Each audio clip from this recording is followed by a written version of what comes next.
ஸ்ரீ புஷ்பானந்தம் அனைத்து சமூக மக்களுக்கும் உதவும் பேரவையின் நிறுவன தலைவராக பணியாற்றி வருகிறேன். எனது அலுவலகம் கோவை தடா ரோடு சிவாஜி கல்லூரி பகுதியில் செயல்பட்டு வருகிறது. மேலும் நான் தமிழக முற்போக்கு மக்கள் கட்சியின் மாநில துணைத் தலைவராக இருந்து வருகிறேன். என் அமைப்பின் சார்பாக கடந்த ஒரு வருடத்திற்கு முன்பே வருகிறது. மேலும் நான் தமிழக முற்போக்கு மக்கள் கட்சியின் மாநில துணைத் தலைவராக இருந்து வருகிறேன்.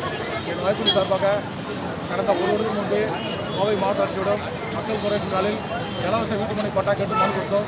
இன்று வரை மனுவை கடந்து போட்டுள்ளார்கள். பாதி பேருக்கு பட்டா கொடுத்துள்ளார்கள், பாதி பேருக்கு பட்டா கொடுக்கப்படவில்லை. வசமுறை கீழ் பகுதி, மேல் பகுதி போன்ற பகுதிகளிலும் 1000 குடும்பங்களுக்கு மேல் குடியிருக்கிறார்கள். அவர்கள் வீட்டு வரி, தண்ணி வரி அனைத்தும் கட்டியிருக்கிறார்கள். ஆனால் பலமுறை மனு கொடுத்தோம். அசோக்குனர் கீழ்ப்பகுதி, மேல் பகுதி உடனடி மக்களுக்கு பட்டா தர மறுக்கிறார்கள். இது சம்பந்தமாக கடந்த 2 வாரத்துக்கு முன்பே கோவை வடக்கு பிரதேச அளவுக்கு முற்றுகையிட்டோம்.